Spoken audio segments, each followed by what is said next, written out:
Okay, so we're having a very important session, and I'm going to be calling on the moderator shortly. It is time to learn about women in tech. It is not only guys. You're going to see it right here, how women are actually making us proud, how they're navigating their career despite the constraints and the barrier around them. And that would be not just inspiration for a lady, but also for guys. Guy, that's my weak point. That song is entering. Who is feeling the chant? That's awesome. Okay, so I'm going to be calling on Yinka Oker to bring on stage the powerful women who have not only inspired me, but are constantly doing amazing work, not just in Nigeria, all across the globe. Once again, I want us to put our hands together as I make welcome Yinka Oker.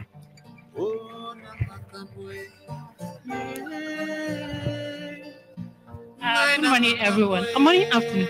Good morning. Good morning, everyone, and welcome once again to the Global Power Platform Bootcamp 2022, Lagos. So it's my pleasure to be moderating this session where we're going to be talking about what women in technology, what they are doing. We have very successful women on the panel, and they're going to just tell us what they are doing to be successful in their career. The first person that I'm bringing up, if you're on Twitter, and I know we talk about Twitter a lot on this platform, but it's really because a lot happens on Twitter. So I like to call her Big Names. And by that name, some of you already know who I'm talking about. So I will bring up Adora Nwodo.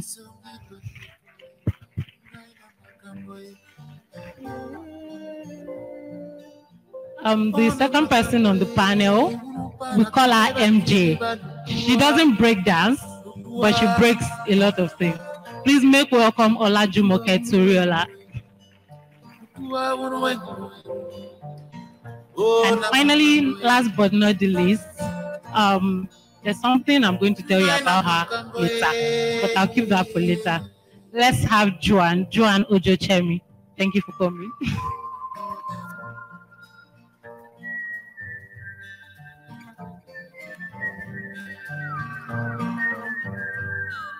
Okay, and of course myself, I'm Alainka.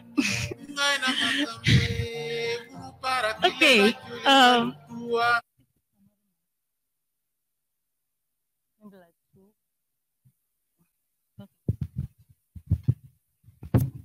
Okay, so like every time, sometimes I feel like there's too much, I don't know if to call it attention or noise or a lot of talk about women in tech. Oh, we're trying to get women into tech. Oh, we're trying to.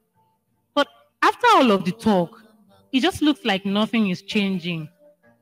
You still get into a company of 100 staff and there's only 2 women because it's a tech company and it just looks like, yeah. And people still make you feel like, if you're the only woman in the room, they still make you feel like, what are we doing here? It's a man's world and things like that. So that's what we're going to be discussing on this panel. What are the things that we need to do, either as individuals, as women, or even as organizations, so that all of these misconceptions can be removed and women can actually have their place in technology organizations and in tech careers. And before I start talking plenty, I will just introduce our panelists so that we will not take too much time. The first person I'll talk about is close by my side, Jumoke Toriola. I've known Jumoke for like 2 or 3 years now, but it feels like I've known her since forever. She's been like a mentor, a sister, and everything. She's been a lot to me. Jumoke is a Microsoft MVP, and then she is also the CTO of Hashem Limited. Hashem is a consultancy company. They offer a lot of digital services to different organizations.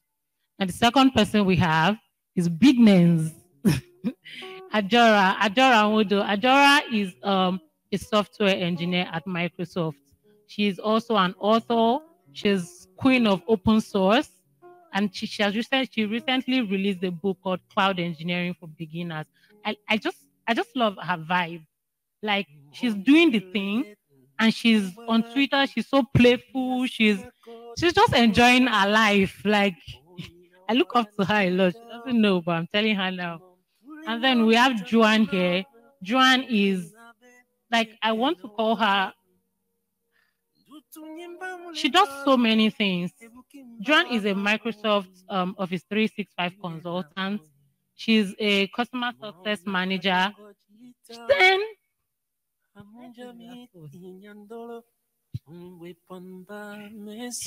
she does cakes. Like it's fantastic. It feels like it's out of place, but because I love cakes a lot. So when I saw it on her profile, I'm just like, "Ah, this woman, only you." But then it just shows that you really can be anything you want to be. Like you don't have to box yourself into a corner and say, this is all I can do. You really can be everything you want to be. So now that I'm done introducing our speakers, the first question that I would like to ask them is because we are saying women in tech are maybe they are not getting recognition they want, or they're not getting the space that they want.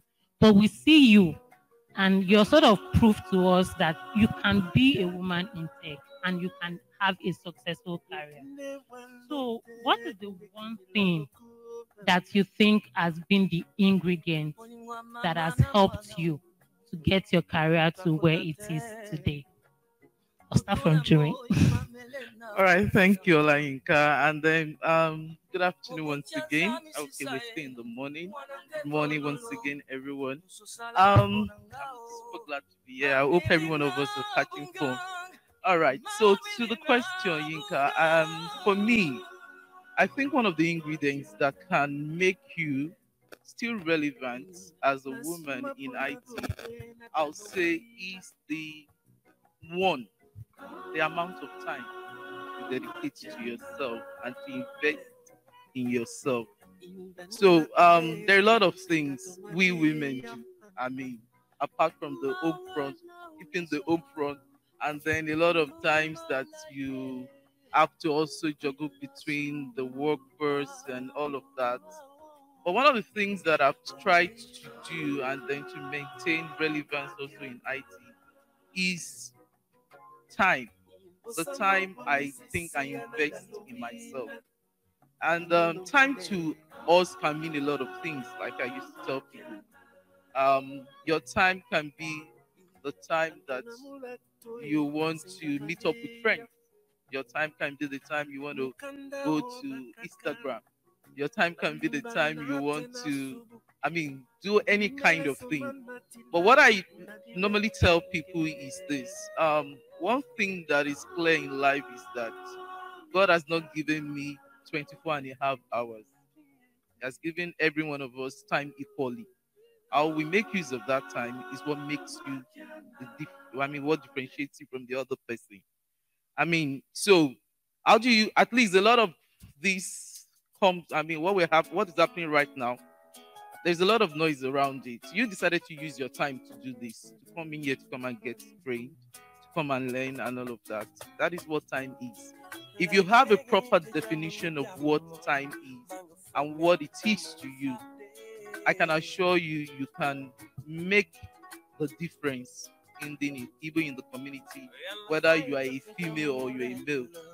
But for female, why I'm emphasizing the word time is because a lot of time people look at us that we have a lot to do, which is the truth. We have a lot to do. But then the management of your time and investing that time productively to yourself makes you very relevant being in IT. And so that's one key thing that I normally take with me. Thank you so much. Could you ask the question again? The question is, what is the one thing that has helped you through your career? So this thing called true. Okay, because I wanted to answer I wanted to remember the question so that I'm not influenced by her answer. I would say the one thing for me would be intentionality. Maybe in 20 to audacity at this point. But I think that it's something that is very important because being intentional or being audacious, well, if you take that and transcend that into like different parts of your life, it shows. So you can say that you want to be intentional about balance in your life, and then you take the steps that make it easy for you to have that balance. You might say you want to be intentional about getting a particular certification, then you go do the thing for you to get that certification without waiting on or waiting for anybody. You might say that you want to be intentional about um, maybe like you are working and then you want to be intentional about your work and your deliverables and work towards getting your first promotion after like a year of working wherever you're working.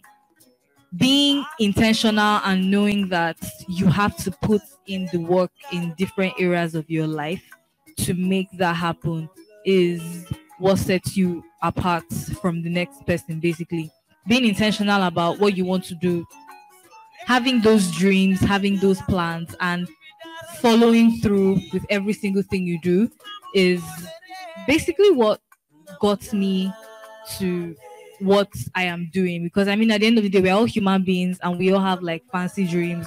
But you can be dreaming on your bed and be saying, I had a dream that I was swimming in money. And then you will wake up, and if you don't do anything about it, it's going to keep being a dream for the rest of your life.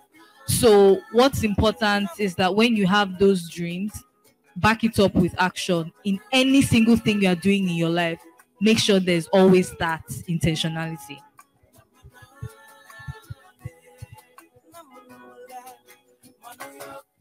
Okay.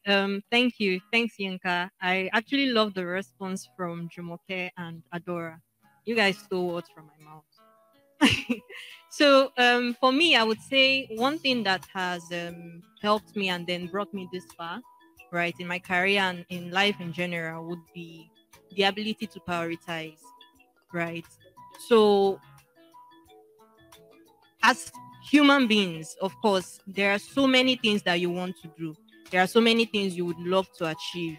We all like to dream big, and then we all like to, probably you're on one path and then you see or you meet someone who is also doing something else that catches your interest and all of that. And, you just want to do so many things at the same time, right? Even at the place of work, you can have so many tasks being assigned to you and all of that. But then you should be able to, prioritize which is most important and then take it from there, right?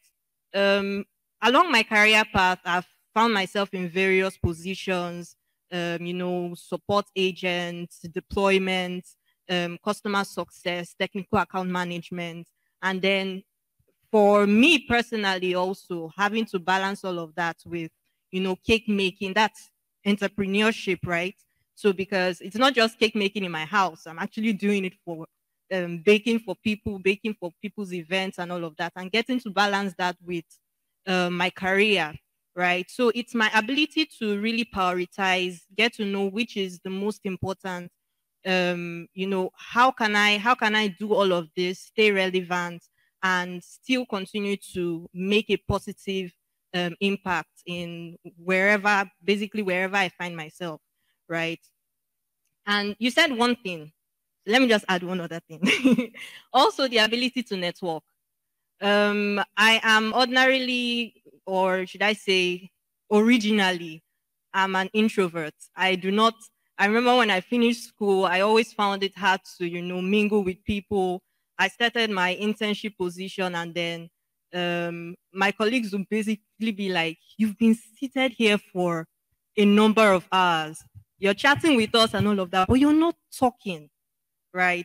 So I had to learn to, communicate with people, and sometimes I'll be thrown under the bus. Your line manager just says, you need to go and have this training and all of that. But all of that experience helped to build me to who I am today, right? And then, being open to continue to learn, right? Continue to learn from different people in different areas and all of that, and just finding that which is relevant and, putting it into practice. Thank you. Thank you so much. The way I would summarize what all of them have said is that, so I feel like the starting point is that you need to be intentional about what you want to achieve with your life.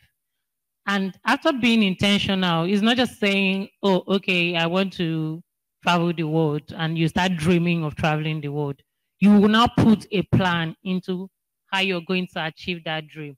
And putting a plan into it means planning your time, knowing how long in a day you want to spend on Instagram, on TikTok, on Snapchat, on Microsoft Learn, on Data Camp, on Udemy, how long you're going to spend cooking or eating or hanging out with your friends and all of that. And after you've done all of that, you now have to find a balance between all of the things that you have to do. Okay, which one is a priority? Which one can wait till next week? Which one can wait till next year? Okay, I want to learn how to drive, but I don't have a car now. Why not do this my data camp course first? Next year, when I start having money to buy a car, then I'll learn how to drive. So it's putting all of that together and finding a balance in your career. Now, yesterday, I was having a discussion with my colleague around women representation, women in tech, and all of that, because I kept arguing that I think that women are marginalized. I think that all of that. And she said no, that she thinks that women are not putting in enough effort, that women just want to sell hair on Instagram. So I was like, no, that's not true. That the only way we can know is to look at the application data. Maybe either they are applying for jobs or they are applying for funding or they are applying for that. If you look at the application data, yeah, you may not see 50% women, or you will see, say, 30 or 40%. But by the time you look at the people that were successful, you see 2% women. So does it mean that the women were so dumb? I thought that I don't agree that women are not doing enough. That I think that there are systems that are stopping women. And I want to direct this question to Jumoke, because I know that you are on a lot of communities.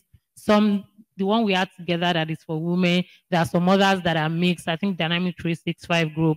So you're in a lot of these communities. So you have seen how what young people's attitude is to learning, to building a career. Do you agree that women are not doing enough? And I want you to tell us the truth, because there are a lot of women here, and let's know, are we not doing enough? Okay, so you said I should say the truth, right? And then I like to be honest, because I want to go to heaven. If you want to go to heaven, also try to be honest.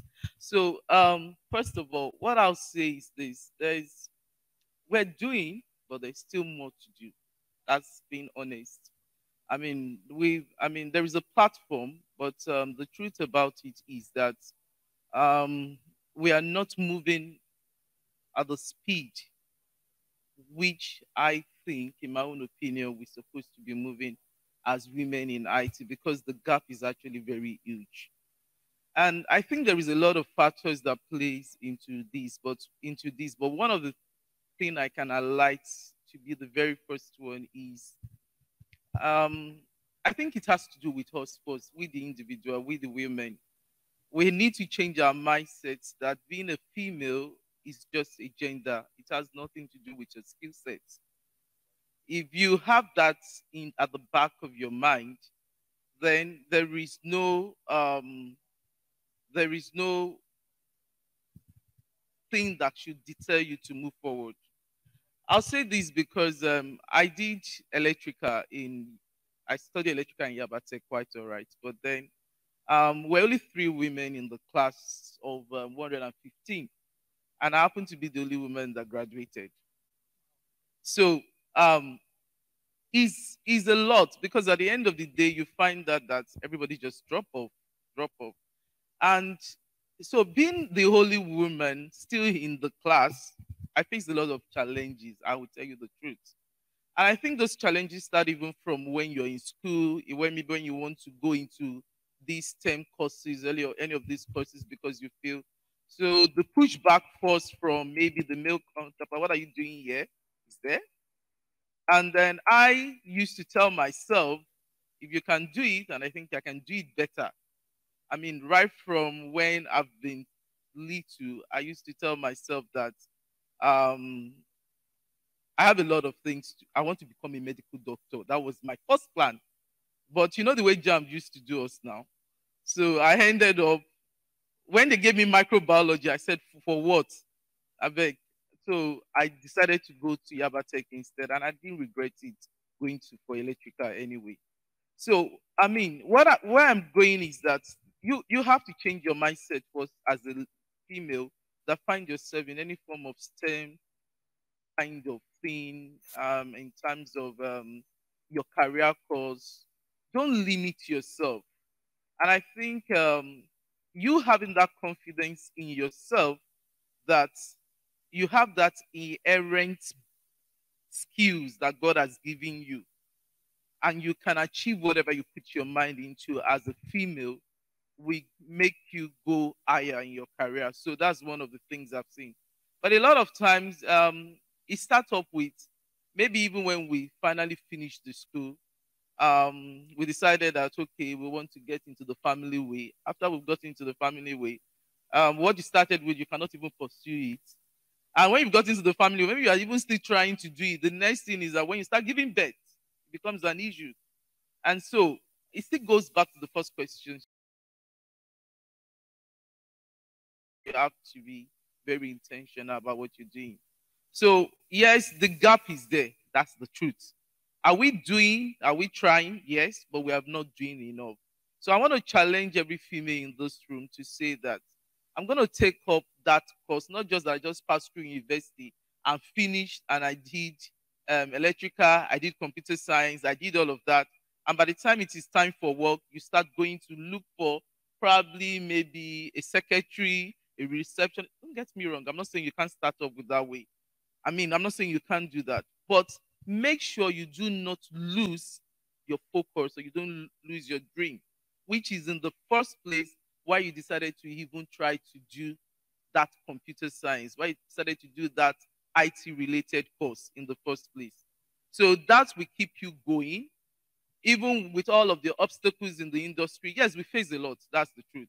But then that should not deter you. What I normally tell people is that when people tell me that, oh, it is the way my bosses treat me, that's why I left IT. And I tell them, I said, no. I mean, your boss cannot make that decision for you, because you have a reason why you joined IT in the first place. So I would think you should be there. But if you feel victimized, or that, tell yourself, is the feedback I'm getting constructive? And the truthful that is constructive, and then work on it and make yourself better. So the truth, a lot for us to do. And then I am hoping that all of us female in this room, we take this clue and make sure that when you finish or you are in work already, don't lose focus. Just continue that course or that career in IT. Thank you. Okay. I want to answer this question as well, and I will start by asking the audience a bunch of questions. Because if you're a lady here, can you put up your hand? Okay, so there are a bunch of women here. Very good. If you are a lady that knows what you carry here, can you put up your hand? That feels like you are smart, that knows that you are talented. I'm not looking, if you have low self-esteem, please put down your hand. I'm not talking to you. People that are serious, can you put up your hand? I want to see those hands. Okay. If you watched the Flutterwave 3.0 announcement yesterday, please, can you put up your hand as well? Only 3 people. Okay, so this is an assignment from me to you, maybe when you live here. There's a woman, her name is Toby. I don't want to try and pronounce her surname right now, I might not get it. But I think Olutoki or something. Otokiti, thank you very much, God bless you. Toby Otokiti, she's a PM of Flutterwave. And when they were making all their different Flutterwave announcements yesterday, startups, this one, finance as a service, blah, blah, blah, blah, blah, she announced the bata upgrades. And she was heavily pregnant. She was heavily pregnant. I know that on Valentine's Day, because I follow her on Instagram, right? I know that on Valentine's Day, she finally posted her pregnancy shoot, which I think maybe was after she gave birth finally, right? So maybe she's just like, okay, Valentine's Day, this is a Valentine's present from God to me, blah, blah, blah. But I already saw, like, early this week, Monday, I think Valentine's Day was Monday. I already saw Monday this week that she was pregnant, and I did not even know. And this is somebody that was already on maternity leave, and we did not even notice why she wasn't sulking. Another thing, even when she was still heavily pregnant, I mean, there's the whole remote thing right now. So even when everyone was going, because I mean, GB tweeted it yesterday, even when everybody was going to go do their different shoots for the different part of the announcement, everybody flew to her because she didn't want to, like, be flying up and down and stuff like that. There's a question that Yinka asked at the beginning, and I've come to learn that life isn't necessarily black or white. So I wouldn't answer you and say, yes, women are marginalized. I wouldn't also answer you and say, yes, a lot of girls on Instagram just want to sell hair. Because the truth is, those actually exist. Let's be honest, and women being marginalized is a power dynamic thing, not really a gender thing. And it's something I want people to really understand. Because of the way the world is, patriarchy in the society, people have carried it as their mantra and crown on their forehead, and it's everywhere. And it even shows in how people tweet or say some certain things on internet and just be like, I don't understand, is this person normal?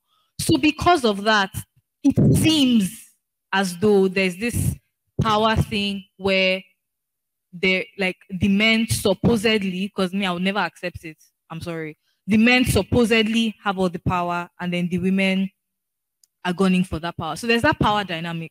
So it would look like, and I don't want to explicitly say women are marginalized and just say it like that and make it a gender thing, because I've seen cases where even in offices where there are some female leaders that are in power, they are oppressing the men. So the marginalization, the thing is not really about the gender, right? But it's more about power. So yes, women are marginalized, but people are still selling things on Instagram, and that's just all they want to do. You see girls tell you that, see, and sometimes I talk like that because I didn't come to this world to suffer. But you see people telling you something like, I didn't come to this world to suffer, please, I just came here to enjoy. My name is Oriaku, all of you should leave me alone. I want to eat everybody's money. People say this. Me, to be honest, I say it too. But the thing is, when I'm done saying it, I still go and make my own. So I will make my money, eat my money, and eat your own. All of us will be happy. But there are some people that just only want to eat your money, and we see it every day. So it is true. What makes you different, or what sets you apart from those people, like she said, is putting in that work at the end of the day. And I don't know where I read this or where I heard it, and I really don't know if it's true. But I heard that, and please, if anyone is actually sure here, they can meet me after and tell me. I heard that women are able to multitask because we're able to use both sides of our brains simultaneously. But with men, they're only able to use one side at each time. Right? I don't know how true that is. I don't remember where I saw it, but it's something that I know that I've seen in the past. And that's why at the beginning I was asking how many girls actually know what they carry here. So don't let anybody make you feel less of what you are, because there's something inside. And it pains me so much that lots of people don't actually understand or know what they carry. When I was studying, because I went to Unilag, it's weird being here, because I mean, the last time I was in this room was my convocation actually in 2018. I went to Unilag, right? And I studied computer science. And there were, let's say if they were like, it was not as bad as yours. Let's say if there were like 80 students, there were like 12 girls, and then the rest were guys. And out of those 12 girls, I was actually the only girl that studied computer science because I wanted to code. The rest just assumed, oh, computer science sounds like Microsoft Word. That's what they'll be teaching us. It seems easy. Let's go and do it. I'm not joking. And you see them complaining every single time. This thing is hard. I can't do this thing. I'm so tired. I want to drop out. Many didn't drop out. We all graduated. But right now, since we graduated, I think only 2 of us are writing code. 2 are PMs. Everybody, no shade. Everybody is either selling hair or food on Instagram with a computer science degree. And I'm not saying that it's a bad thing to do that. If at the end of the day, that is where you want to focus on and that's where you build your life and it makes sense, go for it. Not everybody is going to be in STEM. Not everybody is going to do tech. Some people that studied law today are in the media industry and that's totally fine. But my own is, don't let that whole thought of being marginalized make you suppress yourself when nobody is even suppressing you. Just wanted to add that.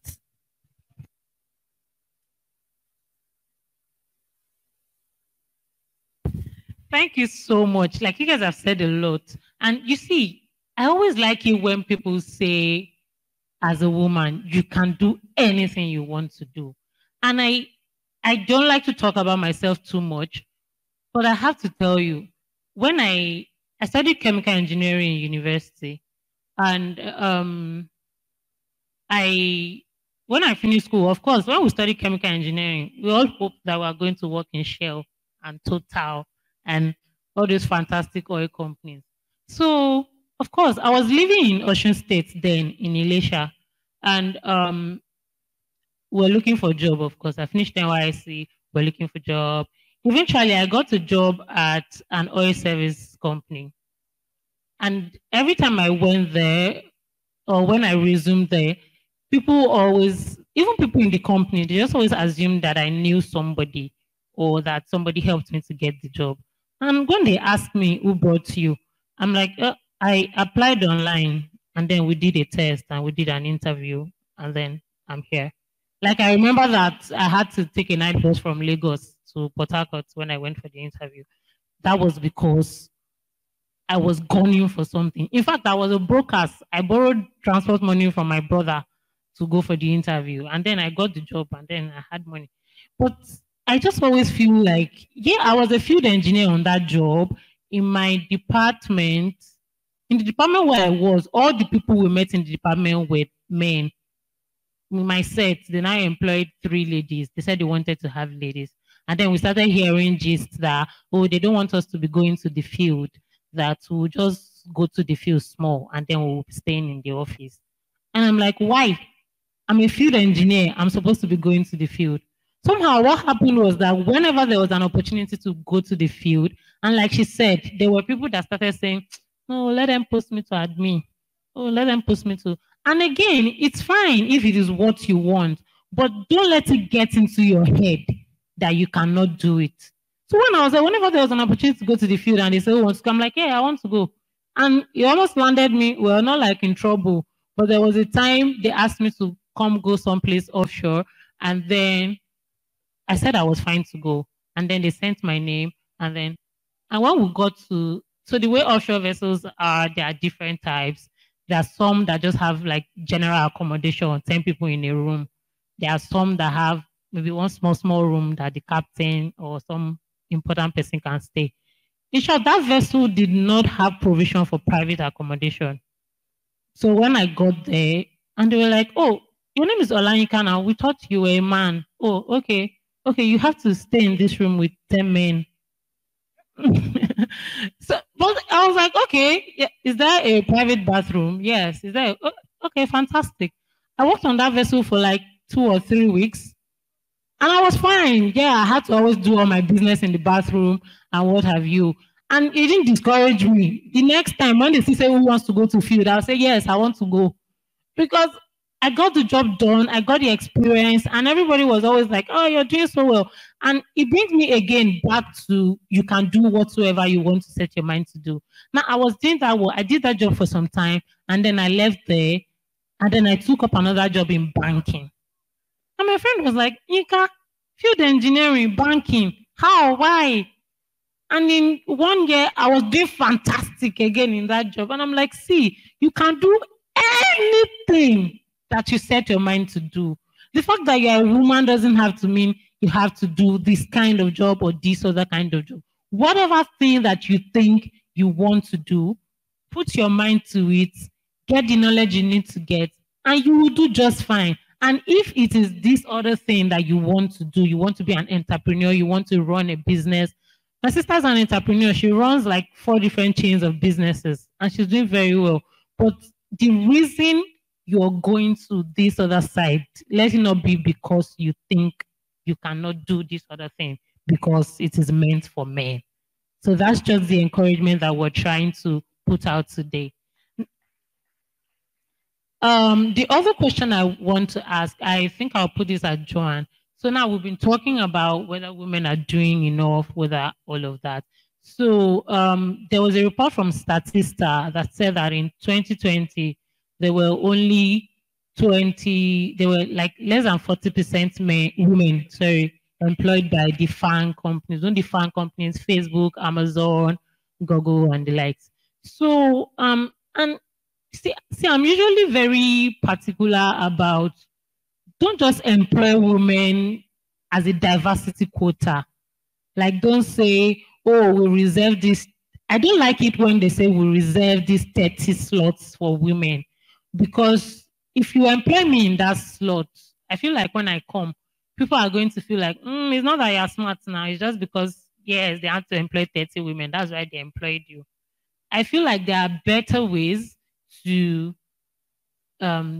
get women into these technology careers. So I will take that question to Joanne. What do you think that organizations or even maybe companies or governments can do to sort of create that enabling environment for women and not just make it look like you're using those women to fill a diversity quota?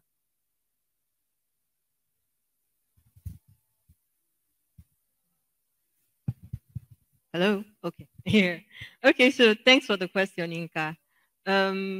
Okay. So I get where you're coming from with regards to organizations saying, oh, we've reserved this certain like a percentage, right, for women and all of that in order to encourage diversity and everything. And when I've actually found myself in that position before, right? But what that meant was that I had to work, should I say, 2 times better than my male colleagues, right? Yeah, exactly. So I wouldn't say I actually appreciate the fact that companies create that opportunity, right? Because yet again, it's also a way of encouraging women, right? Because like we've already said so far, a lot of ladies feel discouraged. They feel that they cannot do as well as their male counterparts. So I would say it's not just on the path of the organization, right? The organization is for them to even think of that, for them to think towards that. It's should I say it's a welcome development, but then we can all do better, right? So if an organization is saying, okay, we are creating more space to accommodate women and all of that, then I think they can also back it up with like empowerment programs, right? So programs not just for their staff, but also for, it can be something targeted at the community and all of that to encourage, women in STEM. Because then you are building their confidence, right? Like a program like this, having this sort of, panel conversation, like, for example, the community I belong to, the textilers and what have you. I even have a personal relationship with some women who would tell you that, they don't have a tech background and all of that. But then from the textilers, I've actually introduced a lot of women. Okay, please register or enroll to be a part of the textilers community. It's a community that encourages women in technology, right? And then we have these inspirational sessions that people get to join, and then you get to hear, should I say, life stories from accomplished women in the tech industry. And the feedback from ladies who do not have background in tech is always like, I never knew I could do so much more. I'm hearing this person talking, and then I feel like that lady is saying my story, right? I was always scared that, the lady is like, I'm always scared that I can't get it right. What if they're telling me I have to learn this, or I have to learn to code, or I have to learn to design? I studied mass communication. How can I fit into that space, right? But then being a part of the inspirational session and then getting to hear about accomplished women who probably didn't even have, the background in tech, but then they found their way and they are actually successful. It encourages them to know that they can do a lot more, right?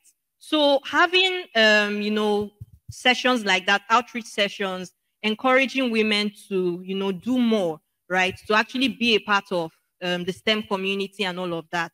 And then also putting it out there too that the fact that you are in tech doesn't mean that everyone needs to learn how to code, right? There are various areas in tech. We're talking about Power Platform.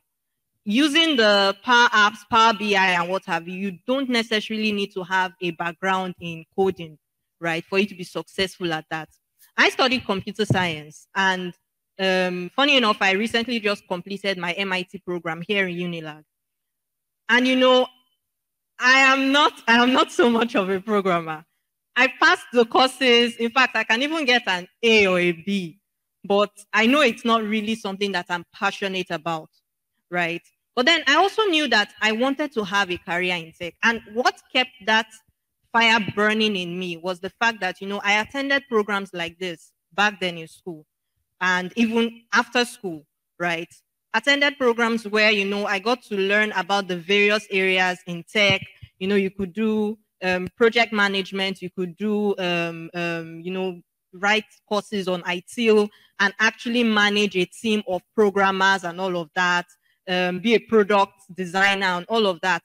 So having to be a part of programs and sessions like that helped to build my confidence and helped me to put myself out there, right? And so therefore, when an organization puts out an application and, it's not obvious that, oh, okay, these people have like a reserved space for women, I don't feel scared to apply because I'm like, I can do this, right? And that's based on the confidence I've built from programs that I have attended. So organizations can encourage people that way, organizations can encourage people that way, communities can encourage women that way, and then we can do better. Thank you. Thank you so much. I'll just take a quick cue from something that she had said to give one quick tip to every one of us. Women and men alike, actually, find a community. If you can find 2, 3, join a community. And in the context of women that we're talking about, what being in a community does for you is the first thing, it helps you to see women that are doing so well. And it sort of inspires you to say, if this woman can do this, then I can do it. Like, look at the example of Tobi Otokiti doing a production heavily pregnant. Myself, I'm inspired by that because, I've had worries around maybe when I start having children, I'll struggle and all, but it just encourages you. So you see this woman, it encourages you, and this woman can also help you. They can mentor you, they can sponsor you, they can do a lot of things for you. So being in those communities, and it also helps you to build your confidence. Because by the time you're in the community and you're also sharing knowledge with people, it makes you to see that, oh, I'm not that bad though. Me too, I'm smart though, and things like that. It just helps you to put those things in order. One final question I will just ask. My time is up, I know. One last question I want Jumoke to answer is just, can you give us a practical, I'm asking you because you're married, you have a company of your own, you belong to a lot of these communities. So, and in the first answer you gave was also about time. So I want us to give us like one practical skill that can help us to manage our time properly, or like just something very practical.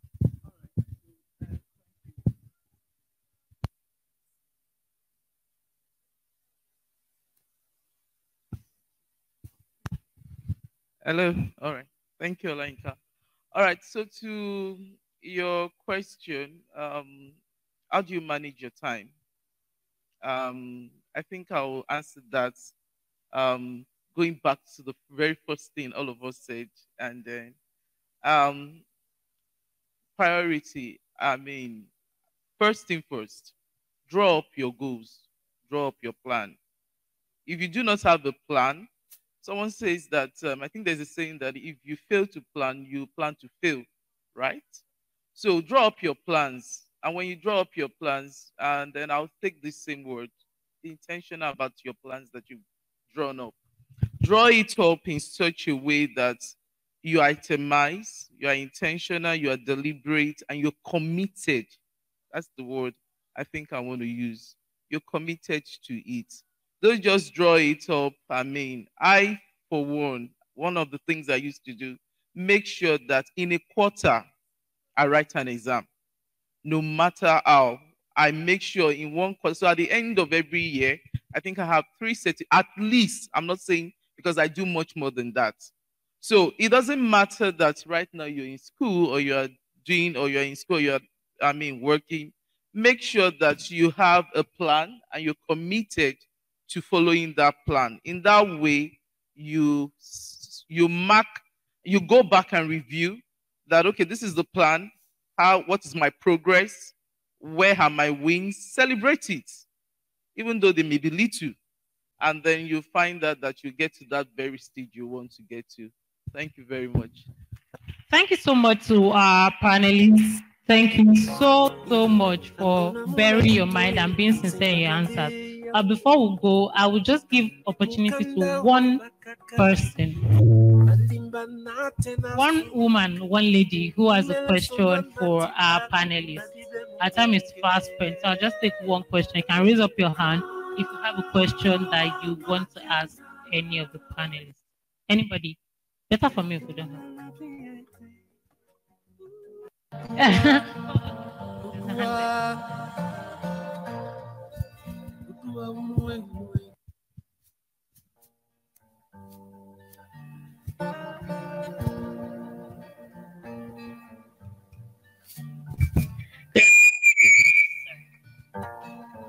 Good afternoon, everyone. I must say I'm very fortunate to be here today. Thanks to every one of you. I want to ask, how do you juggle a very tedious job with family and you have exams to write? I must say, this year you said set your goals. I will say to myself, yes, I did that. But when you wake up early in the morning, you have to plan for your children and you get to work. You said that, oh, these are my to-do list. And they're like crazy. Before you say Jack Robinson is already 5 and you leave in work like 8:39 and you get home like 10. And I say, I open my book. I want to read. And your son is saying, mommy, you've not even... How do you juggle it? Because, yes, those things creep in and chop into your time. And you have your husband who has to demand for his own right too. So do you have someone that checkmates you? Like, it's a good one. I was really wild when you say you write exam every quarter. Yes, I want to be there. And I believe maybe you can share with us that I really want to aspire to become somebody great in life. Thank you.